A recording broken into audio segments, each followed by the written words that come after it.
ಎಲ್ಲರಿಗೂ ನಮಸ್ಕಾರ. ಕರ್ನಾಟಕ ಪರೀಕ್ಷಾ ಪ್ರಾಧಿಕಾರ ಕೆಲವು ವೃತ್ತಿಪರ ಕೋರ್ಸುಗಳಿಗೆ ಈಗಾಗಲೇ ನಾವು 3ನೇ ಸುತ್ತಿನ ಫಲಿತಾಂಶವನ್ನು ಪ್ರಕಟಿಸಿ ಪ್ರವೇಶ ಪ್ರಕ್ರಿಯೆ ಸಹ ಮುಕ್ತಾಯ ಆಗಿದೆ. ಈಗ ನಮ್ಮ ಮುಂದೆ ನೀಟ್ ರ್ಯಾಂಕ್ ಆಧರಿಸಿ ಏನು ನಾವು ಸೀಟ್ ಹಂಚಿಕೆ ಮಾಡ್ತೀವಿ, ಡೆಂಟಲ್ ಮತ್ತು ಮೆಡಿಕಲ್ಗೆ ಸಂಬಂಧಪಟ್ಟಂತೆ 2ನೇ ಸುತ್ತಿನ ಕೌನ್ಸಿಲಿಂಗ್ ಮಾಡಬೇಕಾಗುತ್ತೆ. ನಾವು ಆಯುಷಿಗೆ ಸಂಬಂಧಪಟ್ಟಂತೆ ಅದು ಕೆಲವು ಕಾಲೇಜಿಗೆ 2ನೇ ಸುತ್ತು, ಕೆಲವು ಕಾಲೇಜಿಗೆ 3ನೇ ಸುತ್ತು. ಅದೇನೇ ಇರಲಿ, ತಮಗೆಲ್ಲ ಗೊತ್ತಿರುವಂತೆ ನಾವೀಗ ನೀಟ್ ರ್ಯಾಂಕ್ ಆಧರಿಸಿ ಸೀಟು ಹಂಚಿಕೆ ಮಾಡುವಂತಹ ಮೆಡಿಕಲ್ಲು, ಡೆಂಟಲ್ಲು, ಆಯುಷ್ ಈ 3 ಕೋರ್ಸ್ಗಳಿಗೆ ಮಾತ್ರ ನಾವು ಕೌನ್ಸಿಲಿಂಗ್ ಮಾಡುವಂಥದ್ದಕ್ಕೆ ಸಿದ್ಧತೆಯನ್ನು ಮಾಡಿಕೊಳ್ತಾ ಇದ್ದೀವಿ. ತಮಗೆಲ್ಲ ಗೊತ್ತಿರುವಂತೆ MCC ಅವರು ಅಂತಿಮವಾಗಿ ತಮ್ಮ ಶೆಡ್ಯೂಲನ್ನು ಪ್ರಕಟಗೊಳಿಸಿದ್ದಾರೆ. ಅದಕ್ಕೆ ಪೂರಕವಾಗಿ ನಾವು ಈಗ ಕೌನ್ಸಿಲಿಂಗ್ 2ನೇ ಸುತ್ತಿನ ಒಂದು ಮೆಡಿಕಲ್ ಡೆಂಟಲ್ ಕೌನ್ಸಿಲಿಂಗನ್ನು ನಾವು ಮಾಡಬೇಕು. ನಾವು ಈ ಹಿಂದೆ ಕಂಬೈನ್ಡ್ ಸೀಟ್ ಅಲಾಟ್ಮೆಂಟ್ ಪ್ರಕ್ರಿಯೆ ಹಿನ್ನೆಲೆಯಲ್ಲಿ ವಿವಿಧ ಕೋರ್ಸ್ಗಳಿಗೆ ನಾವು ಸೀಟ್ ಅಲಾಟ್ಮೆಂಟ್ ಮಾಡುವ ಅನಿವಾರ್ಯತೆ ಇದ್ದಿದ್ದರಿಂದ ನಾವು 2 ಬಾರಿ ಮೆಡಿಕಲ್ ಡೆಂಟಲನ್ನು ಬೇರೆ ಬೇರೆ ಕೋರ್ಸುಗಳ ಜೊತೆ ಹಾಕಿ ನಾವು ರನ್ ಮಾಡಿ ರಿಸಲ್ಟನ್ನು ಪಬ್ಲಿಷ್ ಮಾಡಿದ್ವಿ. ಆದರೆ ಡೆಂಟಲ್ಲು ಮತ್ತು ಮೆಡಿಕಲ್ ಸೀಟ್ ಅಲಾಟ್ಮೆಂಟ್ ಲಿಸ್ಟನ್ನು ಸೈಡಿಗೆ ಇಡ್ತಾ ಇದ್ವಿ. ಉಳಿದಂತೆ ನಾವು ಅಡ್ಮಿಷನ್ ಪ್ರಕ್ರಿಯೆಯನ್ನು ಮಾಡ್ತಾಯಿದ್ವಿ. ಫಸ್ಟ್ ರೌಂಡ್ ಮಾಡಿದ್ವಿ, ಮತ್ತು ಸ್ಟಿಲ್ ನಮಗೆ MCC ಅವರಿಂದ ಕ್ಲಿಯರೆನ್ಸ್ ಬರಲಿಲ್ಲ. 2ನೇ ರೌಂಡ್ ಮಾಡಿದ್ವಿ. ಫೈನಲಿ ಮತ್ತೆ ನಮಗೆ ACT ಅವರಿಂದ ಇಂಜಿನಿಯರಿಂಗ್ ಸೀಟ್ ಅಡ್ಮಿಷನ್ನು ವಿಸ್ತರಣೆ ಆಗದಿಲ್ದಿರ ಹಿನ್ನೆಲೆಯಲ್ಲಿ ನಾವು ಅದನ್ನು ಮುಕ್ತಾಯಗೊಳಿಸಿದ್ವಿ. ಒಂದು ರೀತಿ ಒಳ್ಳೆಯದೇ ಆಗಿದೆ. ಈಗ ನಮಗೆ ಮೆಡಿಕಲ್, ಡೆಂಟಲ್, ಆಯುಷ್ ಮಾತ್ರ 3 ಕೋರ್ಸ್ ಇರೋದ್ರಿಂದ ನಮಗೆ ಇವನ್ನ ಅಲಾಟ್ಮೆಂಟ್ ಪ್ರಕ್ರಿಯೆ ಸಹ ತುಂಬ ಸಮಯ ತೆಗೆದುಕೊಳ್ಳಲ್ಲ. ಓಕೆ, ಈಗ ಅಂತಿಮವಾಗಿ ನಾವು ಈಗ ಏನು ಮಾಡಬೇಕು? ತಮಗೆಲ್ಲ ಗೊತ್ತಿರುವಂತೆ ಮೆಡಿಕಲ್, ಡೆಂಟಲ್ಲಿಗೆ ಸಂಬಂಧಪಟ್ಟಂತೆ ಮೊದಲ ಸುತ್ತಿನ ಒಂದು ರಿಸಲ್ಟನ್ನು ನಾವು ಪಬ್ಲಿಷ್ ಮಾಡಿದ್ದು ತಾವು 26/8/2025 1 ಗಂಟೆಯವರೆಗೆ ತಾವು ಎಂಟ್ರಿ ಮಾಡಿದಂತಹ ಆಪ್ಷನ್ಗಳ ಆಧಾರದ ಮೇಲೆ ನಾವು 2ನೇ ಸುತ್ತಿಂದು ನಾವು ರಿಸಲ್ಟನ್ನು ಪಬ್ಲಿಷ್ ಮಾಡಿದ್ವಿ. ಆವಾಗ ಫಸ್ಟು ಸುತ್ತಲ್ಲಿ ತಾವು ಸೀಟನ್ನು ಪಡೆದು ಕೆಲವರು ಚಾಯ್ಸ್ 2 ಹಾಕಿದ್ರಿ, ಅಂದರೆ ಸೀಟನ್ನು ಹೋಲ್ಡ್ ಮಾಡಿದ್ರಿ, ಅದು ಅಲಾಟ್ಮೆಂಟ್ ಅಂತೇಳಿ. ಅದರ ನಂತರ ನಾವು ತಮಗೆ 2 ಬಾರಿ ರೀಅರೇಂಜ್ ಮಾಡಿ ನಾವು ಮಾರ್ಕನ್ನು ಅಲಾಟ್ ಮಾಡಿದ್ವಿ. ಈಗ ನಾನು ತಮಗೇನು ಹೇಳ್ತಾ ಇರುವಂಥದ್ದು ಅಂದರೆ 26/8/2025 1 ಗಂಟೆ ತನಕ ತಾವೇನು ಚಾಯ್ಸನ್ನು ಹಾಕಿ ಆಪ್ಷನನ್ನು ಕೊಟ್ಟಿದ್ರಿ, ಅದನ್ನು ಅಂದರೆ ಅಲಾಟೆಡ್ ಸೀಟನ್ನು ನಾವು ಕನ್ಸಿಡ್ರ್ ಮಾಡಿ ಮೊನ್ನೆ 2ನೇ ಮಾಕ್ ರಿಸಲ್ಟ್ ಏನು ನಾವು ಬಿಟ್ವಿ, ಆ ಸಂದರ್ಭದಲ್ಲಿ ಅಂದರೆ 8ನೇ ತಾರೀಕು ಈ ತಿಂಗಳು 8/9/2025 ಬೆಳಗ್ಗೆ 8 ಗಂಟೆ ತನಕ ತಾವು ರೀಅರೇಂಜ್ ಮಾಡೋದಕ್ಕೆ ಅವಕಾಶ ಕೊಟ್ಟಿದ್ವಿ. ಯಾಕೆಂದರೆ ಸರ್ಕಾರಿ ಕಾಲೇಜುಗಳಲ್ಲಿ ಒಂದು 400 ಸೀಟ್ ಎಕ್ಸ್ಟ್ರಾ ಬಂದಿತ್ತು. ಆಮೇಲೆ NRI ಅಂತೇಳಿ ಒಂದು ಇಂಟ್ರೊಡ್ಯೂಸ್ ಆಗಿತ್ತು. 2 ಡೆಂಟಲ್ ಕಾಲೇಜ್ ಹೊಸ್ದಾಗಿ ಬಂದಿತ್ತು. ಬೆಳಗಾಂದೊಂದು ಸ್ವಲ್ಪ ಸೀಟ್, ಬೆಳಗಾಂದೊಂದು ಹೊಸ ಕಾಲೇಜಿನ ಸ್ವಲ್ಪ ಸೀಟ್ ಬಂದಿತ್ತು. ಇದಕ್ಕೆ ನಾವೇನು ಮಾಡಿದ್ವಿ, ನಿಮಗೆ ರೀಅರೇಂಜ್ ಮಾಡೋದಕ್ಕೆ 8/9/2025 ಬೆಳಗ್ಗೆ 8 ಗಂಟೆ ತನಕ ಅವಕಾಶ ಕೊಟ್ಟಿದ್ವಿ. ಅವಾಗ ತಾವು ಸಾಕಷ್ಟು ರೀಅರೇಂಜ್ ಮಾಡಿದ್ರಿ. ಅದರ ಆಧಾರದ ಮೇಲೆ ನಾವು ಅಲಾಟ್ ಮಾಡಿ ತಮಗೆ ಫಲಿತಾಂಶವನ್ನು ಮಾರ್ಕ್ ಪ್ರಾವಿಷನಲ್ ಅಂತ ಕೊಟ್ಟಿದ್ವಿ. ಈಗ ನಿಜವಾಗೂ ನಾವು ಯಾವುದೇ ಸೀಟು ಹೆಚ್ಚುವರಿ ಆಗಿಲ್ಲ ಅಂತಂದಿದ್ದರೆ ನಾವೀಗ ಏನೂ ಮಾಡ್ತಿರಲಿಲ್ಲ. MCC ಅವ್ರ ರಿಸಲ್ಟ್ ಪಬ್ಲಿಷ್ ಆಗ್ತಿದ್ದಾಗೇ ನಿಮಗೆ ಕ್ವಿಟ್ ಮಾಡೋದಕ್ಕೆ ಅವಕಾಶ ಕೊಟ್ಟು ರೀರನ್ ಮಾಡಿ ಕಾಲೇಜಿಗೆ ಅಡ್ಮಿಷನ್ ಆಗಿ ಅಂತ ಹೇಳುವ ಒಂದು ಯೋಚನೆಯಲ್ಲಿ ನಾವು ಇದ್ವಿ. ಆದರೆ ತಮಗೆಲ್ಲ ಗೊತ್ತಿದೆ, ಈಗಾಗಲೇ ತಾವು ಮಾಧ್ಯಮದಲ್ಲಿ ನೋಡಿದ್ದೀರ, ಕರ್ನಾಟಕ ರಾಜ್ಯದ ಖಾಸಗಿ ಕಾಲೇಜುಗಳ ಅಂದರೆ ನಮ್ಮ ಮುಖಾಂತರ ಅಲಾಟ್ ಆಗುವಂತಹ ಖಾಸಗಿ ಕಾಲೇಜುಗಳಲ್ಲಿ ಇರುವಂತಹ ಅಂದರೆ ಮೊದಲು ಸುತ್ತಲ್ಲೇ ಕಾಲೇಜ್ ಇತ್ತು, ಅದು ನೀವೆಲ್ಲ ಆಪ್ಷನ್ ಎಂಟ್ರಿ ಸಹ ಮಾಡಿದ್ದೀರಾ, 400 ಸೀಟ್ ಜಾಸ್ತಿ ಆಗಿದೆ. ಆ ಕಾಲೇಜುಗಳ ಪಟ್ಟಿಯೆಲ್ಲ ನಾನು ಓದಲಿಕ್ಕೆ ಹೋಗಲ್ಲ, ತಮಗೆ ಗೊತ್ತಿರುತ್ತೆ. ಮತ್ತು ಒಂದು ಹೊಸ ಮೆಡಿಕಲ್ ಕಾಲೇಜು 100 ಸೀಟು ಜಾಸ್ತಿ ಆಗಿದೆ. ಬಟ್ ನಮಗೆ ಸೀಟ್ ಮ್ಯಾಟ್ರಿಕ್ಸು ಇನ್ನೂ ಬರಲಿಲ್ಲ, ಬರ್ಬೋದು ಇವತ್ತು ಸಂಜೆ ನಾಳೆ ಒಳಗಡೆ ಬರ್ಬೋದು. ಅದು 400 ಸೀಟ್ದು ಸೀಟ್ ಮ್ಯಾಟ್ರಿಕ್ಸ್ ಬಂದಿದೆ, ನಾವು ಇವತ್ತು ಪಬ್ಲಿಷ್ ಮಾಡಿದ್ದೀವಿ, ತಾವು ನೋಡ್ಕೊಳ್ಬೋದು. ಕೆಲವು ವಿದ್ಯಾರ್ಥಿಗಳು ಸೀಟ್ಸು ಜಾಸ್ತಿ ಆಗಿದೆ, ಆ ಕಾರಣಕ್ಕೆ ನೀವು ಹೊಸ ಕಾಲೇಜನ್ನು ಹಾಕುವಂಥದ್ದಕ್ಕೆ ಕೊಡಬೇಕು, ಮೊದಲು ನಮ್ಮದು ಕ್ಯಾಲ್ಕುಲೇಷನ್ನು ವ್ಯತ್ಯಾಸ ಆಗಿದೆ, ಕಡಿಮೆ ಇರ್ಬೋದು, ಜಾಸ್ತಿ ಇರ್ಬೋದು, ಕಟ್ ಆಫು, ಇದೆಲ್ಲ ಅಲ್ಲಲ್ಲಿ ಹೇಳ್ತಾ ಇರ್ತೀರ. ದಯಮಾಡಿ ವಿದ್ಯಾರ್ಥಿಗಳು ಅರ್ಥ ಮಾಡ್ಕೊಳ್ಬೇಕು, ನಾವು ಹಿಂದಿಂದನೂ ನಮ್ಮ ನಿಯಮಗಳಾಗಲಿ ನಮ್ಮ ಎಲ್ಲ ನಿರ್ದೇಶನಗಳು ಭಾಳ ಸ್ಪಷ್ಟವಾಗಿದೆ. ಹೊಸ ಕಾಲೇಜ್ ಬಂದ್ರಷ್ಟೇ ನಿಮಗೆ ಹೊಸ್ದಾಗಿ ಆಪ್ಷನ್ ಹಾಕುವಂಥದ್ದಕ್ಕೆ ಕೊಡ್ತೀವಿ. ಇರೋ ಕಾಲೇಜುಗಳಲ್ಲಿ ಸೀಟ್ ಜಾಸ್ತಿ ಆಯಿತು ಅಂತಂದರೆ ನಿಮಗೆ ಅವಕಾಶ ಕೊಡುವಂಥದ್ದಿರಲ್ಲ. ರೀಸನ್ ಇಷ್ಟೇ, ತಮಗೆಲ್ಲ ಗೊತ್ತಿದೆ. ಮೊದಲ ಸುತ್ತಲ್ಲಿ ನಾವು 9,000 ಸೀಟ್ ಅಲಾಟ್ ಮಾಡಿದರೂ ಸಹ ಕಾಲೇಜಿಗೆ ಹೋಗಿ ಅಡ್ಮಿಷನ್ ಆದವರು 1,000+ ಅಷ್ಟೇ. ರಿಮೈನಿಂಗ್ 8,000 ಸೀಟ್ ಎಲ್ಲರೂ ಹೋಲ್ಡೇ ಮಾಡಿದ್ರು. ನಾವು ಹೇಳಿದ್ವಿ ಹೋಲ್ಡ್ ಮಾಡಿರೋರು ಅಪ್ಗ್ರೇಡ್ ಆಗ್ತಿದ್ದಂಗೆ ಆ ಸೀಟ್ ರಿಲೀಸ್ ಆಗಿ ಬರುತ್ತೆ. ಹಾಗಾಗಿ ಆ ಕಾಲೇಜಲ್ಲಿ ಸೀಟ್ ಎಷ್ಟಿದೆ ಅನ್ನುವಂಥದ್ದು ಇಂಪಾರ್ಟೆಂಟ್ ಅಲ್ಲ. ವರ್ಚುವಲ್ ವೇಕೆನ್ಸಿ ಸಹ ನಾವು ಹಾಕಿದ್ದೀವಿ, ನೋಡಿ ನೀವು ಮ್ಯಾಕ್ಸಿಮಮ್ ಆಪ್ಷನ್ ಎಂಟ್ರಿ ಮಾಡಿ ಅಂತ ನಾವು ರಿಕ್ವೆಸ್ಟ್ ಮಾಡಿದ್ದೀವಿ. ಈ ಕಾರಣಕ್ಕೋಸ್ಕರ ನಾವು ಇರೋ ಕಾಲೇಜಲ್ಲಿ ಸೀಟ್ ಜಾಸ್ತಿ ಆಗಿತ್ತು ಅಂತಂದರೆ ನಿಮಗೆ ಆಪ್ಷನ್ ಹೊಸ್ದಾಗಿ ಆ ಕಾಲೇಜಿಂದ ನಿಮ್ಮ ಲಾಗಿನ್ ಒಳಗಡೆ ತಂದು ಹಾಕುವಂಥದ್ದಕ್ಕೆ ಅವಕಾಶ ಕೊಡಲ್ಲ. ಫಾರೂಕಿ ಮೆಡಿಕಲ್ ಕಾಲೇಜ್ದು ನಮಗೇನಾದ್ರೂ ನಾಳೆ ಒಳಗಡೆ ಸೀಟ್ ಮ್ಯಾಟ್ರಿಕ್ಸ್ ಬಂತು ಅಂತಂದರೆ ಅದನ್ನು ನಾವು ಎನೇಬಲ್ ಮಾಡ್ತೀವಿ. ಯಾರೆಲ್ಲ 1,00,000 ಕಾಶ್ ಆ್ಯಂಡ್ ಡೆಪಾಸಿಟ್ ಕಟ್ಟಿರುವಂಥವ್ರು ಇರ್ತೀರಾ, ಮತ್ತು ಯಾರು ಮೊದಲ ಸುತ್ತಿನಲ್ಲಿ ಚಾಯ್ಸ್ 2 ಹಾಕಿ ತಾವು ಕೋರ್ಸ್ ಫೀಸ್ ಕಟ್ಟಿದ್ದೀರಾ, ಅವ್ರುಗಳಿಗೆ ನಾವು ಈ ಫಾರೂಕಿ ಮೆಡಿಕಲ್ ಕಾಲೇಜಿನ ಒಂದು ವೇಳೆ ತಾವು ಎಂಟ್ರಿ ಮಾಡಿದರೆ ತಾವು ತಮ್ಮ ಪ್ರಿಯಾರಿಟಿ ಒಳಗಡೆ ನಾವು ಕನ್ಸಿಡರ್ ಮಾಡ್ತೀವಿ. ಮೊದಲ ಸುತ್ತು ಎರಡನೇ ಮೊನ್ನೆ ಅಂದರೆ ಇತ್ತೀಚೆಗೆ ನಾವೇನು ಎರಡನೇ ಮಾಕ್ ರಿಸಲ್ಟ್, ಎರಡನೇ ಪ್ರಾವಿಷನಲ್ ರಿಸಲ್ಟನ್ನೇನು ಬಿಟ್ಟಂಥ ಸಂದರ್ಭದಲ್ಲಿ ಮೊದಲ ಸುತ್ತಿನಲ್ಲಿ ಡೆಂಟಲ್ಲಿಗೆ ಸೀಟ್ ಸಿಕ್ಕಿ ಅವರು ಚಾಯ್ಸ್ 3 ಹಾಕಿದ್ರು. ಅಂದರೆ ಇರೋ ಕಾಲೇಜ್ ಸಿಕ್ಕಿಲ್ಲ, ಇಷ್ಟ ಇಲ್ಲ ಅಂತ ಅಂದ್ಕೊಂಡು ಅವರು ಎರಡನೇ ಸುತ್ತಿಗೆ ಬಂದಂಥ ಸಂದರ್ಭದಲ್ಲಿ ಅವರು 1,00,000 ಕಾಶ್ ಆ್ಯಂಡ್ ಡೆಪಾಸಿಟ್ ಕಟ್ಟಿರಲಿಲ್ಲ. ಕಾರಣ ಏನು ಅಂದರೆ ಅವ್ರದ್ದು ಕ್ಲಿಯರ್ ಇತ್ತು, ನಾನು ಡೆಂಟಲ್ ಮಾತ್ರ ಹೋಗ್ತೀನಿ ಅಂತ. ನಾವು ಸಹ ಕೇಳಿರಲಿಲ್ಲ ಡೆಂಟಲ್ಲಿಗೆ ಕಾಶ್ ಆ್ಯಂಡ್ ಡೆಪಾಸಿಟ್ಟು. ಆದರೆ ಅವರಿಗೆ ನಾವು ಮೊನ್ನೆ ಎರಡನೇ ಮಾಕ್ ಅಲಾಟ್ ಮಾಡುವಂಥ ಸಂದರ್ಭದಲ್ಲಿ ಕಾಶ್ ಆ್ಯಂಡ್ ಡೆಪಾಸಿಟ್ ಉಳಿದಂಥವರೆಲ್ಲ ಇಲ್ಲಿವರೆಗೆ ಸೀಟೇ ಅಲಾಟ್ ಆಗಿಲ್ದಿರೋರೆಲ್ಲ 10,000 ರೂಪಾಯಿ ಕೊಟ್ಟು ಸಿಸ್ಟಮ್ ಒಳಗಡೆ ಬಂದರು ಕಾಶ್ ಆ್ಯಂಡ್ ಡೆಪಾಸಿಟ್ ಕಟ್ಟಿ. ಅವರಿಗೆ ಸಹ ಡೆಂಟಲ್ಗೆ ಅವಕಾಶ ಇತ್ತು, ಯಾಕೆಂದರೆ ಡೆಂಟಲ್ಲಿ ಕಾಶ್ ಆ್ಯಂಡ್ ಡೆಪಾಸಿಟ್ ಇರಲಿಲ್ಲ. ಇವ್ರುಗಳು ಫಸ್ಟು ಮೊದಲ ಸುತ್ತಿನಲ್ಲಿ ಚಾಯ್ಸ್ 3 ಹಾಕಿ ಮೆಡಿಕಲ್ ಅಂತಂದಿದ್ರೆ 1,00,000 ಕಟ್ಟಬೇಕಾಗಿತ್ತು, ಆವಾಗ ಏನು ತೊಂದರೆ ಇರಲಿಲ್ಲ. ಬಟ್ ಇವರು ಬರೀ ಡೆಂಟಲ್ ವಿದ್ಯಾರ್ಥಿಗಳಿದ್ದರು, ಇವರು ಕಾಶ್ ಆ್ಯಂಡ್ ಡೆಪಾಸಿಟ್ ಕಟ್ಟಿರಲಿಲ್ಲ. ಬಟ್ ಅವರು ಮೊದಲ ಪ್ರಾವಿಷನಲ್ ಅಲಾಟ್ ಆಗಿತ್ತು, ಎರಡನೇ ಪ್ರಾವಿಷನಲ್ಲಿ ಕಾಶ್ ಆ್ಯಂಡ್ ಡೆಪಾಸಿಟ್ 10,000 ಇಲ್ಲ ಅಂತ 560 ವಿದ್ಯಾರ್ಥಿಗಳು ನಮ್ಮ ಡೇಟಾ ಪ್ರಕಾರ ಅವ್ರುಗಳಿಗೆ ಎರಡನೇ ಮಾಕ್ ರಿಸಲ್ಟಲ್ಲಿ ಅಲಾಟ್ ಆಗಿರಲಿಲ್ಲ. ಅವ್ರು ಡೆಂಟಲ್ ಮಾತ್ರ, ಅವರಿಗೆ ನೀವೇ ಮೆಡಿಕಲ್ಲಿಗೆ ಕನ್ಸಿಡರ್ ಮಾಡೋಕ್ಕಾಗಲ್ಲ, ಯಾಕೆಂದರೆ ಅವ್ರೇನು 1,00,000 ಏನು ಕಟ್ಟಿದ ವಿದ್ಯಾರ್ಥಿಗಳೇನಲ್ಲ. ಅವ್ರುಗಳಿಗೆ ಈಗ ನಾವು ಅವಕಾಶ ಕೊಡಬೇಕಂದ್ರೆ ಅಬ್ಜೆಕ್ಷನ್ಸ್ ಕೊಟ್ಟಿದ್ರು, ನಾವು ಇದು ಫೈನಲ್ ಅಲ್ಲಲ್ಲ ಅಂತ ಹಾಗೇ ಹೋಲ್ಡ್ ಮಾಡಿದ್ವಿ. ಈಗ ಅವರಿಗೆ ಅವಕಾಶ ಕೊಡೋದು, ಇದು ವಿಶೇಷವಾಗಿ ಮೊದಲ ಸುತ್ತಿನಲ್ಲಿ ಡೆಂಟಲ್ ಸೀಟ್ ಸಿಕ್ಕಿ ಚಾಯ್ಸ್ 3 ಹಾಕಿ ತಾವು ಪಾರ್ಟಿಸಿಪೇಟ್ ಮಾಡಿದ್ರಿ, ತಾವು 10,000 ಕಾಶ್ ಆ್ಯಂಡ್ ಡೆಪಾಸಿಟ್ ಕಟ್ಟಿಲ್ಲ ಅನ್ನುವ ಹಿನ್ನೆಲೆ ಒಳಗಡೆ ಎರಡನೇ ಪ್ರಾವಿಷನಲ್ ರಿಸಲ್ಟಲ್ಲಿ ತಮ್ಮ ಹೆಸರು ಬಿಟ್ಟು ಹೋಗಿತ್ತು, ತಾವು ಅಬ್ಜೆಕ್ಷನ್ ಕೊಟ್ಟಿದ್ರಿ. ಕೆಲವ್ರಿಗೆ ಇಷ್ಟ ಇರ್ಬೋದು, ಕೆಲವ್ರಿಗೆ ಇಷ್ಟ ಇಲ್ಲದೆ ಇರ್ಬೋದು, ನನಗೆ ಗೊತ್ತಾಗಲ್ಲ. ನಾನು ಏನಾದ್ರು 560 ಜನನೂ ಹಾಕ್ಬಿಟ್ಟು ಅಲಾಟ್ ಮಾಡಿಬಿಡ್ತು ಅಂದರೆ ಕೆಲವರಿಗೆ ಅದು, ಯಾಕೆಂದರೆ ಕೆಲವರು ಅಬ್ಜೆಕ್ಷನ್ನೇ ಕೊಟ್ಟಿಲ್ಲ, ಮೋಸ್ಟ್ಲಿ ಅವ್ರಿಗೆ ಇಷ್ಟನೂ ಇಲ್ಲದೆ ಇರ್ಬೋದು. ಅದಕ್ಕೆ ನಾವು ಇವರಿಗೆ ಎನೇಬಲ್ ಮಾಡಿರ್ತೀವಿ. ದಯಮಾಡಿ ಇವ್ರುಗಳು ಅಂದರೆ ಡೆಂಟಲ್ ಸೀಟು ಕಾಶ್ ಆ್ಯಂಡ್ ಡೆಪಾಸಿಟೇ ಕಟ್ಟಿಲ್ದಿರುವಂಥವ್ರು, ಮೊದಲ ಸುತ್ತಿನಲ್ಲಿ ಚಾಯ್ಸ್ 3 ಹಾಕಿರುವಂಥವ್ರು ಪಾರ್ಟಿಸಿಪೇಟ್ ಮಾಡೋದಾದರೆ ದಯಮಾಡಿ ಲಾಗಿನ್ ಆಗಿ. 560 ಜನ ವಿದ್ಯಾರ್ಥಿಗಳು ಮಾತ್ರ ಇದ್ದಾರೆ. ಅವರು ನಿಮ್ಮದು ಲಾಗಿನ್ ಆದರೆ ನೀವು 10,000 ರೂಪಾಯಿ ಹಣ ತೋರಿಸುತ್ತೆ. ತಾವು 10,000 ರೂಪಾಯಿ ಪೇ ಮಾಡ್ತು ಅಂತಂದರೆ ತಾವೇನು ಮೊದಲನೇ ಸುತ್ತಲ್ಲಿ ಆಪ್ಷನ್ ಹಾಕಿದ್ರಿ ಡೆಂಟಲ್ ಮಾತ್ರ ಡಿಸ್ಪ್ಲೇ ಆಗುತ್ತೆ, ತಾವು ರೀಅರೇಂಜ್ ಮಾಡೋದಾದರೆ ಮಾಡ್ಬೋದು.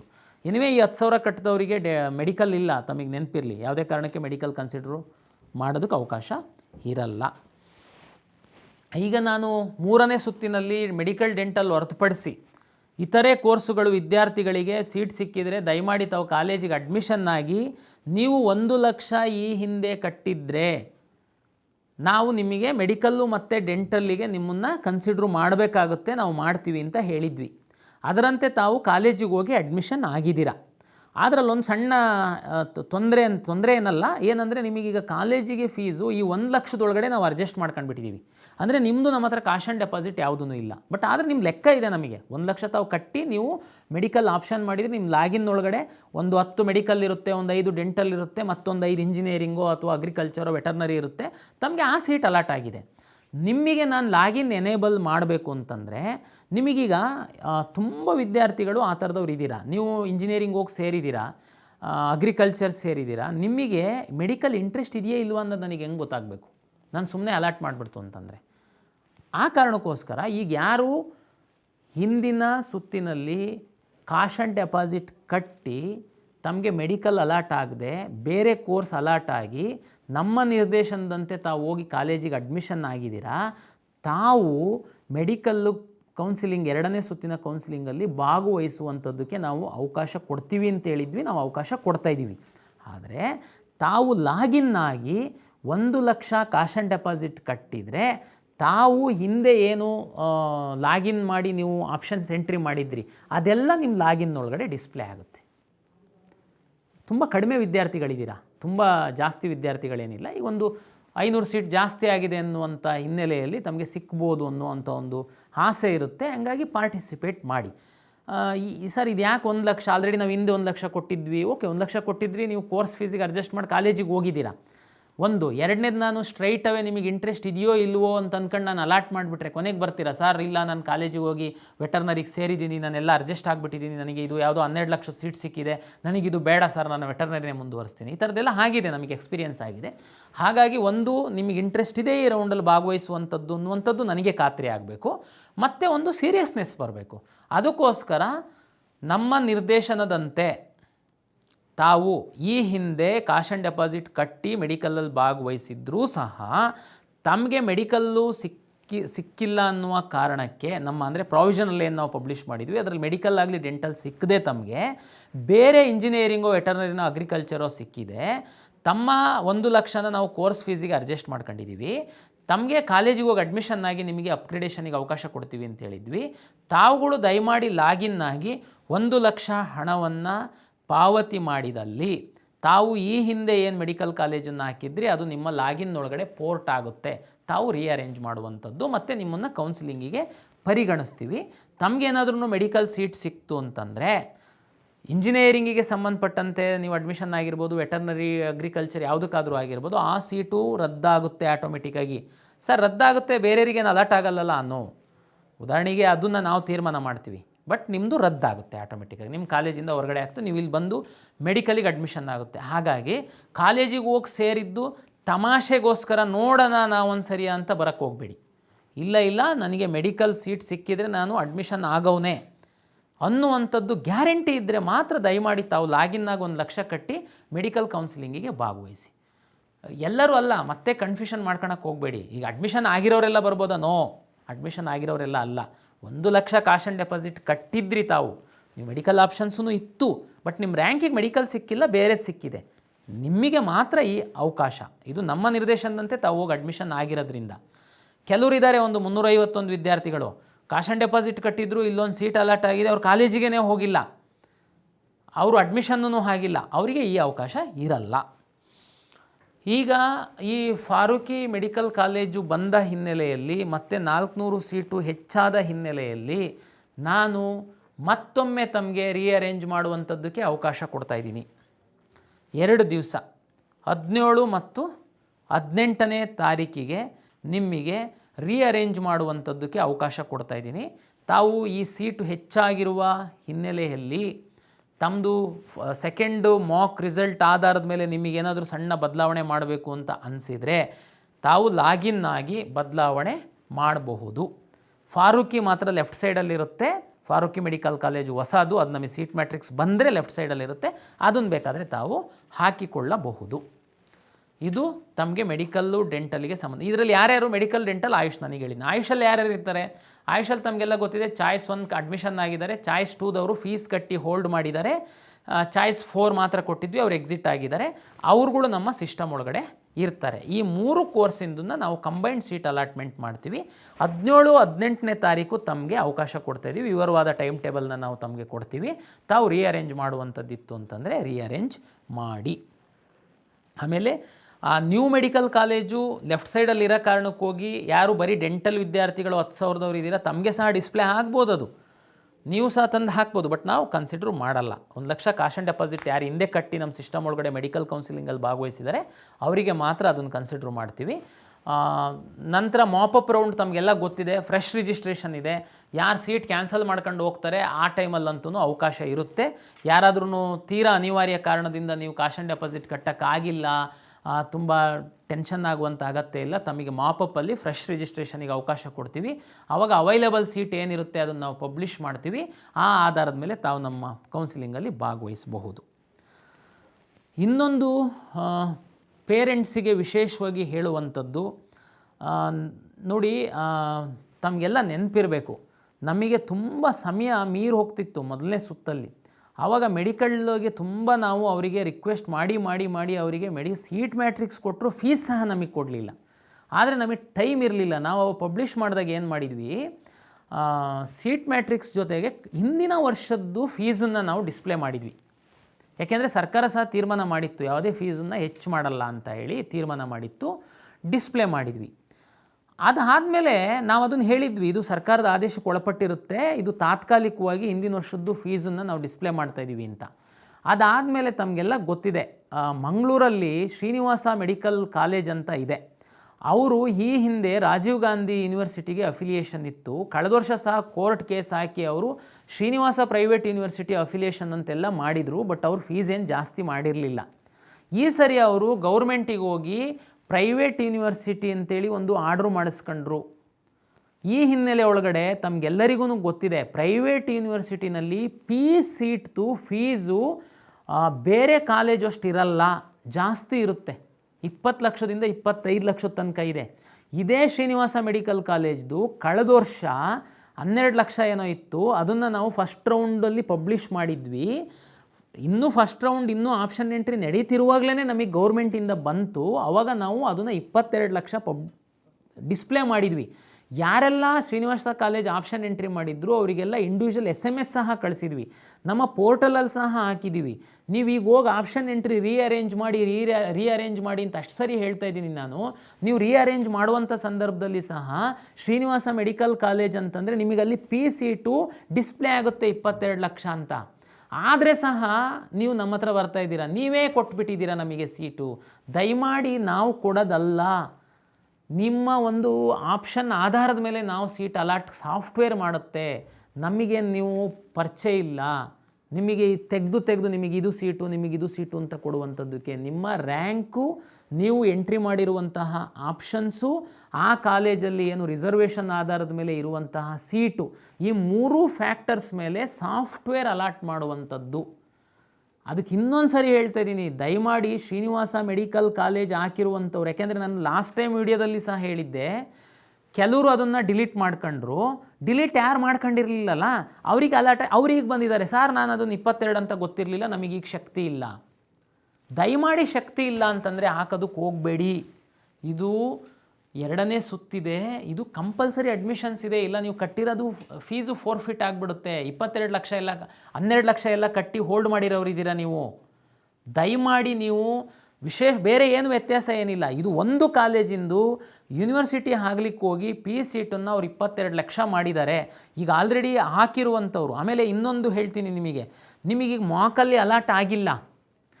ಈಗ ನೆಕ್ಸ್ಟು ರಿಸಲ್ಟಲ್ಲಿ ಏನು ನಾವು ರನ್ ಮಾಡ್ತೀವಿ ಆವಾಗ ಅಲಾಟ್ ಆಗ್ಬೋದು. ನಿಮ್ಮ ಲಾಗಿನ್ನಲ್ಲಿ ಆ ಕಾಲೇಜ್ ಇತ್ತು ಅಂದರೆ ದಯಮಾಡಿ ಚೆಕ್ ಮಾಡ್ಕೊಳ್ಳಿ. ಇದು ಒಂದು ಚೆಕ್ ಮಾಡ್ಕೊಂಡು ನಿಮಗೆ ಶಕ್ತಿ ಇಲ್ಲ 22 ಲಕ್ಷದ್ದು ಶ್ರೀನಿವಾಸ ಅಲಾಟ್ ಆದರೆ ಅಂತಂದರೆ ದಯಮಾಡಿ ನೀವು ಡಿಲೀಟ್ ಮಾಡಿ. ಯಾರು ಶಕ್ತಿ ಇದೆ ಆ ಕಾಲೇಜಲ್ಲಿ 22 ಲಕ್ಷ ಕೊಟ್ಟು ಕಳಿಸುವಂಥದ್ದಕ್ಕೆ ಆಸಕ್ತಿ ಇರುವಂಥವರು ಆಪ್ಷನನ್ನು ಬಿಡ್ತಾರೆ, ಅವರಿಗೆ ಅಲಾಟ್ ಆಗುತ್ತೆ. ನೀವು ಅಲಾಟ್ ಆದಮೇಲೆ ಬಂದು ತುಂಬ ಗೊಂದಲ ಮಾಡ್ಕೊಳಕ್ಕೆ ಹೋಗಬೇಡಿ. ನಿಮಗೆ ಯಾವುದಾದ್ರೂ ಸಿಗೋ ಅಂಥದ್ದನ್ನು ತಪ್ಪೋಗಿರುತ್ತೆ. ಆವಾಗ ದಯಮಾಡಿ ಈಗ ವಿಚಾರ ಮಾಡಿ ನೀವು ರೀಅರೇಂಜ್ ಮಾಡುವಂಥದ್ದು ಅವಕಾಶ ಇದೆ. ಕೆಲವರು ಸುಮ್ಮನೆ ಈಗೇನು ನೋಡಲ್ಲ, ನೀವು ರೀಅರೇಂಜ್ ಮಾಡೋದಕ್ಕೂ ಹೋಗಲ್ಲ. ಆಮೇಲೆ ಅಲಾಟ್ ಆಯಿತು ಅಂತಂದರೆ ತಾವು ಕಡ್ಡಾಯವಾಗಿ ಅಡ್ಮಿಷನ್ ಆಗಬೇಕಾಗುತ್ತೆ. ಇಲ್ಲ ಅಂತಂದರೆ ನಿಮ್ಮದು ಪೂರ್ತಿ ಕೋರ್ಸ್ ಫೀಸು ಫೋರ್ಫಿಟ್ ಮಾಡ್ತೀವಿ, ನೆನ್ಪಿಟ್ಕೊಳ್ಳಿ. ಎರಡನೇದೊಂದು ಪೋಷಕರು ನನಗೆ ಲಾಸ್ಟು 1 ವಾರದಲ್ಲಿ 4-5 ಜನ ಪೋಷಕರು ನನ್ನ ಹತ್ರ ಬಂದೋದ್ರು. ಈ ಹಿನ್ನೆಲೆ ಒಳಗಡೆ ನಿಮಗೆಲ್ಲ ಪೋಷಕರಿಗೆ ತಿಳಿಸುವಂಥದ್ದು ನನ್ನ ಧರ್ಮ. ನಾನು ಹೇಳ್ತಾ ಇದ್ದೀನಿ, ಯಾವುದೇ ಒಂದು ಫ್ರೀ ಅಂತಂದರೆ ತಾವು 10 ಸಾರಿ ವಿಚಾರ ಮಾಡಿ.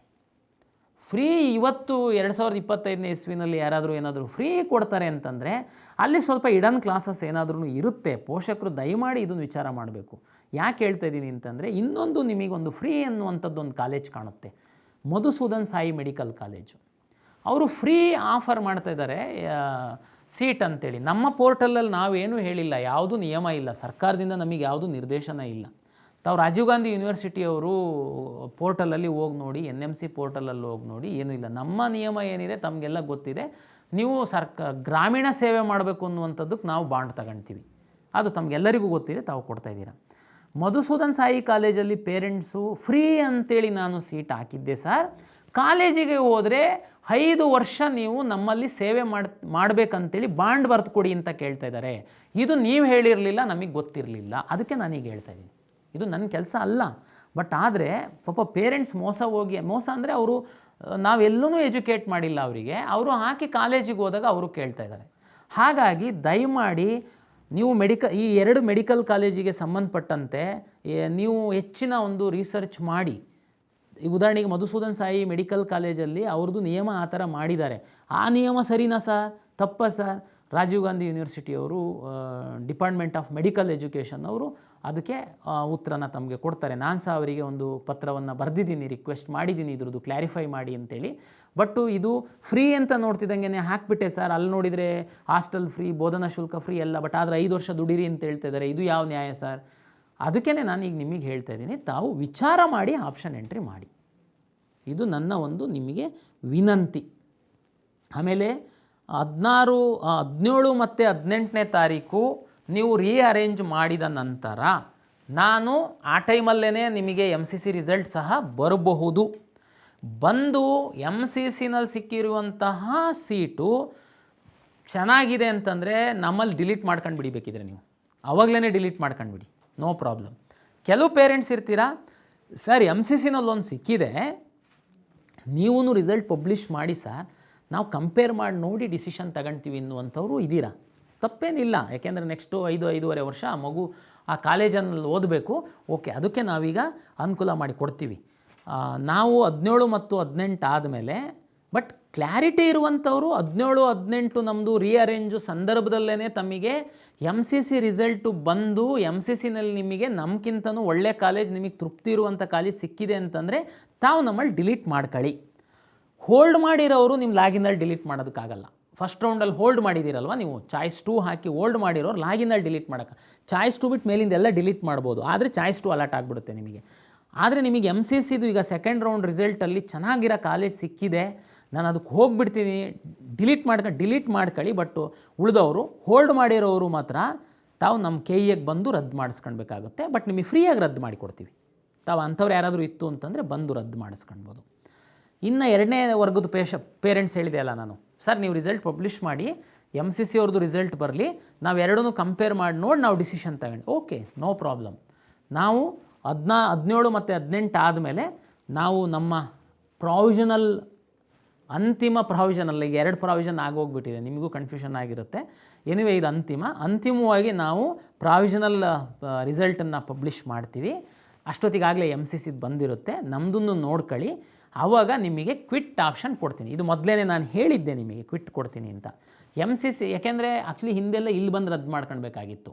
ಬಟ್ ನಿಮಗೆ ಎಲ್ಲೆಲ್ಲೋ ಬೇರೆ ಬೇರೆ ರಾಜ್ಯದಲ್ಲಿ ಸಹ ಇರುವಂಥವ್ರು ಇರ್ತೀರಾ, ನಿಮಗೆ MCCನಲ್ಲಿ ಸಿಕ್ಕಿತ್ತು ಅಂತಂದರೆ ನಿಮಗೆ ಕ್ವಿಟ್ ಆಪ್ಷನ್ ಕೊಡ್ತೀನಿ. ನೀವು ನಮ್ಮಿಂದ ಕ್ವಿಟ್ಟಾಗಿ ತಾವು ಹೋಗ್ಬೋದು. ಕ್ವಿಟ್ ಆಪ್ಷನ್ ಕೊಡುವಂಥದ್ದು ತಮಗೆಲ್ಲ ಗೊತ್ತಿರಲಿ, MCCನಲ್ಲಿ ಯಾರಿಗೆ ಸೀಟು ಸಿಕ್ಕಿರುತ್ತೆ ಅವರಿಗೆ ಮಾತ್ರ, ಉಳಿದವರಿಗೆ ಅಲ್ಲ. ಹಾಗಾಗಿ ನಾನು ಈಗ ಹೇಳ್ತಾ ಇರುವಂಥದ್ದು, ನಮ್ಮ ಕೌನ್ಸಿಲಿಂಗ್ ಪ್ರಕ್ರಿಯೆಯಲ್ಲಿ ಇರುವಂಥವರು ಆಪ್ಷನ್ ಎಂಟ್ರಿ ಮಾಡುವಂಥದ್ದು ಭಾಳ ಜಾಗರೂಕರಾಗಿ ಆಪ್ಷನ್ ಎಂಟ್ರಿ ಮಾಡಿ. ಇನ್ನೊಂದೀಗ ಕ್ವಿಟ್ ಆಪ್ಷನ್ ಆದಮೇಲೆ ನಾನೇನು ಮಾಡ್ತೀನಿ, ಕ್ವಿಟ್ ಆಪ್ಷನ್ ಆದಮೇಲೆ ಉದಾಹರಣೆಗೆ ಒಂದು 200 ಜನ ಯಾರಾದರೂ ನಮ್ಮಿಂದ ಕ್ವಿಟ್ ಮಾಡಿ ಹೋದರು, 100 ಜನ ಹೋದರು, 50 ಜನ ಹೋದರು, ಆ ಸೀಟ್ಗಳನ್ನು ಹಾಕ್ಕೊಂಡು ಮತ್ತೆ ನಾನು ರೀರನ್ ಮಾಡಿ 2ನೇ ಸುತ್ತಿನ ವೈದ್ಯಕೀಯ ಅಂತಿಮ ಫಲಿತಾಂಶವನ್ನು ನಾನು ಪ್ರಕಟ ಮಾಡ್ತೀನಿ. ಅವಾಗೊಂದು ವರ್ಗ ಬರುತ್ತೆ. ಈಗಲೇ ಎಚ್ಚರಿಕೆ ಕೊಡ್ತಾಯಿದ್ದೀನಿ, ಯಾರು ಅಂತಂದರೆ, ನಿಮಗೆ ಈಗ ನಾನು ಮಾಡುವಂತಹ ಮಾಕಲ್ಲಿ ಸೀಟ್ ಅಲಾಟ್ ಆಗಿರಲ್ಲ, ನೀವು ನಮ್ಮ ಸಿಸ್ಟಮ್ ಒಳಗಡೆ ಇದ್ದೀರಾ. ಕ್ವಿಟ್ ಮಾಡಿ ಹೋಗಾದಮೇಲೆ ನಾನು ರನ್ ಮಾಡ್ತೀನಲ್ಲ, ಆವಾಗ ನಿಮಗೆ ಅಲಾಟ್ ಆಗಿಬಿಡುತ್ತೆ. ಅಲಾಟ್ ಆಗುವಂಥದ್ದು ನಿಮ್ಮ ಆಪ್ಷನ್ ಇರುವಂಥ, ಆವಾಗ ನೀವು ಬರ್ಬಾರ್ದು, ಸಾರ್ ನನಗೆ ಆ ಕಾಲೇಜ್ ಸಿಗುತ್ತೆ ಅಂತ ಗೊತ್ತಿರಲಿಲ್ಲ, ಫೀಸ್ ಜಾಸ್ತಿ ಆಗಿದೆ, ನೀವು ಮಾಕಲ್ಲಿ ಇರಲಿಲ್ಲಲ್ಲ ಸರ್, ಹಾಗಾಗಿ ನನಗೆ ಸಿಗಲ್ಲ ಅಂತ ಅಂದ್ಕೊಂಡು ನಾನು ಸುಮ್ಮನಿದ್ದೆ. ನೋ, ಯಾವಾಗಲೂ ನೀವು ಸಿಗಲ್ಲ ಅಂತ ಅಂದ್ಕೊಳಕ್ಕೆ ಹೋಗಬೇಡಿ. ನನಗೆ ಸಿಗುತ್ತೆ, ಸಿಕ್ಕಿದರೆ ನಾನು ಈ ಕಾಲೇಜಿಗೆ ಹೋಗ್ತೀನಿ ಅಂದರೆ ಮಾತ್ರ ನೀವು ಆಪ್ಷನ್ ಎಂಟ್ರಿ ಮಾಡಿ. ದಯಮಾಡಿ, ಇದು ಮೊನ್ನೆ ಇಂಜಿನಿಯರಿಂಗ್ ಅದರಲ್ಲಿ ಎಕ್ಸ್ಪೀರಿಯನ್ಸ್ ಆಗಿದೆ. ವಿಶೇಷವಾಗಿ ಕೆಲವು ಯೂಟ್ಯೂಬ್ ಚಾನಲ್ ಅವರಿಗೆ ಸಹ ಧನ್ಯವಾದಗಳು ಕರ್ನಾಟಕ ಪರೀಕ್ಷಾ ಪ್ರಾಧಿಕಾರದಿಂದ.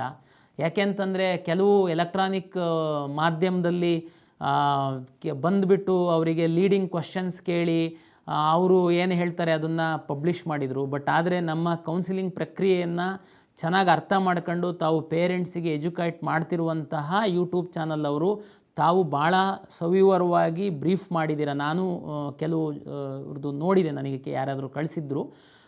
ಯಾಕೆಂತಂದರೆ ನಮ್ಮದು ಪಾತ್ರ ಏನೂ ಇರಲ್ಲ. ಅವರು ಹೇಳ್ತಾರೆ ನಮಗೆ ಆಪ್ಷನ್ನು ನಾವು ಹಾಕೇ ಇರಲಿಲ್ಲ, ನಮಗೆ ಸಿಕ್ಬಿಟ್ಟಿದೆ. ನಾನು ಒಂದು ಅದೇ ಟಿ ವಿಯವರಿಗೆ ನಾನು ಚಾಲೆಂಜ್ ಸಹ ಮಾಡಿದೆ. ಯಾರಾದ್ರೂ ಬಂದು ನನಗೆ ಪ್ರೂವ್ ಮಾಡಿದರೆ ನಾವು ಆಪ್ಷನ್ ಹಾಕಿಲ್ಲದನ್ನು ನಾನು ನಿಮಗೆ ಕೊಟ್ಟಿದ್ದೀನಿ ಅಂತಂದರೆ 5 ಟೈಮ್ಸ್ ಪೆನಲ್ಟಿ ಅವ್ರು ಕೊಡೋದು ಬೇಡ, ನಾನೇ 5 ಟೈಮ್ಸ್ ಅವ್ರಿಗೆ ಕೊಟ್ಟು ಕಳಿಸ್ತೀನಿ, ನನ್ನ ಸಿಸ್ಟಮ್ ಮೇಲೆ ನಂಬಿಕೆ ಇದೆ ಅಂತ. ಈಗಲೂ ಸಹ ಅಷ್ಟೇ. ಒಂದು ತಾಯಿ ಹೇಳ್ತಿದ್ರು, ನಾನು ಹೆಂಗೆ ಕಟ್ಟೋಣ ನಾನೀಗ ಶ್ರೀನಿವಾಸಕ್ಕೆ 22 ಲಕ್ಷ ಮೆಡಿಕಲ್ದು ಫೀಸು. ತಾಯಿ, ನಾವು ರಿಕ್ವೆಸ್ಟ್ ಏನು ಮಾಡಿರಲಿಲ್ಲ ನಿಮಗೆ ಶ್ರೀನಿವಾಸ ಮೆಡಿಕಲ್ ಕಾಲೇಜ್ ಹಾಕಿ ಅಂತೇಳಿ. ನಾನು 2ನೇ ಸುತ್ತಲ್ಲಿ ಸಹ ರೀಅರೇಂಜ್ ಮಾಡುವಾಗ, ಆಮೇಲೆ ಹಿಂದೆಲ್ಲ ನಿಮಗೊಂದು ತೊಂದರೆ ಆಗ್ತಾಯಿತ್ತು KEಯಿಂದ. ಅಲ್ಲಿ ನಾವು ಸಂಖ್ಯೆಗಳು ಮಾತ್ರ ಬರ್ತಿತ್ತು, ನಿಮಗೆ ತಕ್ಷಣ ಅದು ಫ್ಲಾಶ್ ಆಗ್ತಿರಲಿಲ್ಲ. ಇವತ್ತು ನೀವು MCCನಲ್ಲಿ ನಿಮಗೆ ಮೆಡಿಕಲ್ ಎಂಟ್ರಿ ಮಾಡುವಾಗ ನಿಮಗೆ ಫೀಸ್ ಬರುತ್ತಾ? ಬರಲ್ಲ. ಅಲ್ಲಿ ಸಹ ಡೀಮ್ಡ್ ಕಾಲೇಜಲ್ಲಿ ಬೇರೆ ಬೇರೆ ಫೀಸ್ ಇದೆ. ನಮ್ಮದ್ರಲ್ಲಿ ಎಷ್ಟು ಸಿಸ್ಟಮ್ ಚೆನ್ನಾಗಿದೆ. ನಿಮ್ಮದು ಮೆಡಿಕಲ್ ಕಾಲೇಜು ಹಾಕುವಾಗ ನಿಮಗೆ ಅಲ್ಲಿ ಫೀಸ್ ಬರುತ್ತೆ, ವರ್ಡಿಂಗ್ಸಲ್ಲೂ ಬರುತ್ತೆ, ಲೆಟರ್ಸಲ್ಲೂ ಬರುತ್ತೆ. ಇನ್ನೆಷ್ಟು ನಾವು ನಿಮಗೆ ಎಜುಕೇಟ್ ಮಾಡಬೇಕು? ನಿಮಗೆ ಇಷ್ಟೆಲ್ಲ ನಾವು ಕ್ಲಿಯರಾಗಿ ಹೇಳ್ತಾ ಇದ್ದೀವಿ. ಅದಕ್ಕೇ ಸೀಟು ಸಿಕ್ಕಿದರೆ ನಾನು ಕಾಲೇಜಿಗೆ ಹೋಗ್ತೀನಿ ಅಂತನ್ನುವಂಥದ್ದನ್ನೇ ಹಾಕಿ. ಯಾಕೆಂತಂದರೆ ಕ್ವಿಟ್ ಮಾಡಿದ ಮೇಲೆ ಕೆಲವರಿಗೊಂದು 50-100 ಜನಕ್ಕೆ ಸೀಟ್ ಅಲಾಟ್ ಆಗಿಬಿಡುತ್ತೆ. ಅವಾಗ ನೀವು ಬರಬಾರ್ದು, ನಮಗೆ ಸಿಗಲ್ಲ ಅಂತ ನಾವು ಹಾಕಿರಲಿಲ್ಲ. ನಿಮಗೆ ಮ್ಯಾನೇಜ್ಮೆಂಟ್ ಸೀಟು ಶಕ್ತಿ ಇಲ್ಲ, ಹಾಕಕ್ಕೆ ಹೋಗಬೇಡಿ. ಈಗ ನನಗೆ ತುಂಬ ಬರ್ತಾರೆ, ಸರ್ ನಾನು ಲಾಸ್ಟ್ ಆಪ್ಷನ್ ಹಾಕಿದ್ದೆ ಸರ್, ಇದು ಸಿಕ್ಬಿಟ್ಟಿದೆ. ಅರೆ, ಲಾಸ್ಟ್ ಆಪ್ಷನ್ ನೀವೇ ತಾನೇ ಹಾಕಿದ್ರಿ, ನಾನೇನು ಹಾಕಿರಲಿಲ್ಲ. ನಮ್ಮ ಕಂಪ್ಯೂಟರ್ ಏನು ಕೊಡಲಿಲ್ಲ, ಯಾವುದೂ ಸಿಕ್ಕಿಲ್ಲ, ಇವನಿಗೊಂದು ಕೊಟ್ಟು ಕಳಿಸ್ಬಿಡೋಣ ಅಡ್ಮಿಷನ್ ಆಗಲಿ ಅಂತ ಕೊಟ್ಟಿದ್ದಲ್ಲ. ಲಾಸ್ಟ್ ಆಪ್ಷನ್ ನಿಮಗೆ ಇಷ್ಟ ಇಲ್ಲ ಅಂದರೆ ಯಾಕೆ ಹಾಕಕ್ಕೆ ಹೋದ್ರಿ? ಇವತ್ತೊಬ್ಬರು ಫೋನ್ ಮಾಡಿದ್ರು, ಫಸ್ಟೆಲ್ಲ ಮೆಡಿಕಲ್ ಹಾಕಿದ್ವಿ, ಇರಲಿ ಅಂತ ಒಂದು ಆಯುರ್ವೇದ ಹಾಕಿದ್ದಿ ಕೆಳಗಡೆ, ಅದೇ ಸಿಕ್ಬಿಟ್ಟಿದೆ ನಮಗೆ. ಹೌದು, ಇರಲಿ ಅಂತ ಹಾಕಿದ್ರು ಅಂದರೆ ಏನರ್ಥ? ಮೆಡಿಕಲ್ ಯಾವುದೂ ಸಿಕ್ಕಿಲ್ಲ, ಈಗ ಬರ್ತಾ ಕೆಳಗಡೆ ತೀರಾ ಅದು ಯಾವುದೂ ಸಿಕ್ಕಿಲ್ಲ ಅಂದರೆ ಇದು ಸಿಕ್ಕಿದರೆ ನಾನು ಹೋಗ್ತೀನಿ ಅಂತ ತಾನೇ ಅರ್ಥ. ಅದು ಸಿಕ್ಕಿದೆ ನಿಮ್ಮ ರ್ಯಾಂಕಿಗೆ. ನಿಮ್ಮ ರ್ಯಾಂಕು ಲಭ್ಯವಿರುವಂಥ ಸೀಟ್ಸು ಆಪ್ಷನ್ ಮೇಲೆ ಅಲಾಟ್ ಆಗುವಂಥದ್ದು, ಚೂಸ್ ಮಾಡುವಂಥದ್ದಿಲ್ಲ ನಾವು. ದಯಮಾಡಿ ಪೇರೆಂಟ್ಸು ವಿದ್ಯಾರ್ಥಿಗಳು ಅರ್ಥ ಮಾಡ್ಕೊಳ್ಳಿ. ನಿಮಗೆ ಕಾಲೇಜಿಗೆ ಹೋಗಿ ಅಡ್ಮಿಷನ್ ಆಗುವಂತಹ ಶಕ್ತಿ, ಇಚ್ಛೆ ಇದ್ದರೆ ಮಾತ್ರ ನಿಮ್ಮ ಲಾಗಿನ್ನಲ್ಲಿ ಇಟ್ಕೊಳ್ಳಿ, ಇಲ್ಲ ಅಂತಂದರೆ ಡಿಲೀಟ್ ಮಾಡಿ ಬಿಸಾಡಿ. ಇದು 2ನೇ ಕ್ರೂಷಿಯಲ್ ಸುತ್ತಿದೆ. ನೀವು ಅಡ್ಮಿಷನ್ ಆಗಲೇಬೇಕಾಗುತ್ತೆ, ಇಲ್ಲಾಂದರೆ ಪರಿಣಾಮ ತುಂಬ ಗಂಭೀರವಾಗಿರುತ್ತೆ ಅದರದ್ದು ಅಂಥೇಳಿ ಹೇಳ್ತಾ, ತಾವೆಲ್ಲರೂ 17 ಮತ್ತು 18 ಲಾಗಿನ್ ಆಗಿ ತಾವು ಏನಾದರೂ ರೀಅರೇಂಜ್ ಮಾಡೋದಿದ್ದರೆ ಮಾಡಿ, ತಮಗೆಲ್ಲರಿಗೂ ಒಳ್ಳೆಯ ಸೀಟ್ ಸಿಕ್ಕಲಿ. ಈಗ ನಮಗೇನು ಗಡಿಬಿಡಿ ಇಲ್ಲ. ಹಂಗಂತೇಳಿ ನೀವು ಲಾಸ್ಟ್ ನಮ್ಮ ಕ್ಲೋಸ್ ಆದಮೇಲೆ ಕಾಲ್ ಸೆಂಟ್ರಿಗೆ ಫೋನ್ ಮಾಡಿ ಅರ್ಧ ಗಂಟೆ ಓಪನ್ ಮಾಡಿ, 1 ಗಂಟೆ ಓಪನ್ ಮಾಡಿ ಅಂತ ಕೇಳಕ್ಕೆ ಹೋಗಬೇಡಿ. ನಮ್ದು ಈಗೇನು ಸರ್ವರ್ದು ಪ್ರಾಬ್ಲಮ್ ಇಲ್ಲ, ಯಾಕೆಂದರೆ ಲೋಡ್ ತುಂಬ ಕಡಿಮೆ ಇರೋದ್ರಿಂದ 2 ದಿನ ಫುಲ್ ಸಮಯ ಕೊಡ್ತಾಯಿದ್ದೀವಿ. ತಾವು ತುಂಬ ಕಡಿಮೆ ವಿದ್ಯಾರ್ಥಿಗಳಿದ್ದೀರ, ಲಾಗಿನ್ ಆಗಿ ನಿಮಗೆ ಅನುಕೂಲಕ್ಕೆ ತಕ್ಕಂತೆ ರೀಅರೇಂಜ್ ಮಾಡಿ ಒಂದು ಪ್ರಿಂಟೌಟ್ ತೆಗೆದಿಟ್ಕೊಳ್ಳಿ. ಆಮೇಲೆ ಕೆಲವ್ರು ಹೆಂಗೆ ಅಂತಂದರೆ ಹೋದ ರೌಂಡಲ್ಲಿ ರೀಅರೇಂಜ್ ಮಾಡೋದಕ್ಕಿಂತ ಮೊದಲು ಪ್ರಿಂಟ್ ತೆಗೆದಿರೋದನ್ನು ತಗೊಂಡೋಗಿ ಅಲ್ಲಿ ಇಲ್ಲಿ ತೋರಿಸೋದು. ನೋಡಿ, ನಾನು ರೀಅರೇಂಜ್ ಮಾಡಿದ್ದನ್ನು ತೋರಿಸಂಗಿಲ್ಲ, ತೋರಿಸಿ ನೋಡಿ ನಾನು ಮಾಡಿಲ್ಲದನ್ನು ಇಂಜಿನಿಯರಿಂಗಲ್ಲಿ ವಿಶೇಷವಾಗಿ ನೋಡಿ ನಾನು ಆಕೆ ಇಲ್ಲದ ಕಾಲೇಜ್ ಬಂದಿದೆ ಅಂತ. ಅವ್ರ ಪಾಪ ಸತ್ಯ ಅಂತ ಅಂದ್ಕೊಂಡು ನಮಗೆಲ್ಲ ಫೋನ್ ಮಾಡಿ ಅವ್ರು ಕಳಿಸ್ಕೊಡ್ತಾರೆ. ತೆಗೆದು ಆಮೇಲೆ ನಾವು ನೋಡಿದರೆ ಅವನು ಆಮೇಲೆ ಏನು ಲಾಗಿನ್ ಆಗಿ ರೀಅರೇಂಜ್ ಮಾಡಿರೋದನ್ನು ಪ್ರಿಂಟೇ ತಗೊಂಡಿರಲ್ಲ, ಅವ್ರಿಗೆ ತೋರಿಸೇ ಇರಲ್ಲ. ಹಾಗಾಗಿ ನಮಗೆ ಪಾರದರ್ಶಕವಾಗಿ ನಡೆಸಬೇಕು ಅನ್ನುವಂಥ ಒಂದೇ ಉದ್ದೇಶ. ಯಾರು ಡಿಸರ್ವ್ ಸ್ಟೂಡೆಂಟ್ಸ್ ಇದ್ದಾರೆ ಅವರಿಗೆ ಅನ್ಯಾಯ ಆಗಬಾರ್ದು ಅನ್ನುವಂಥದ್ದು ಅಷ್ಟೇ ಪ್ರಾಧಿಕಾರದ ಉದ್ದೇಶ. ನಮಗೆ ಯಾವ ಬೇರೆ ಇಂಟ್ರೆಸ್ಟ್ ಇಲ್ಲ. ನಮಗೆ ಪಾರ್ಟಿಸಿಪೇಟ್ ಮಾಡ್ತಾ ಇರುವಂಥ ಎಲ್ಲ ವಿದ್ಯಾರ್ಥಿಗಳು ಒಂದೇ.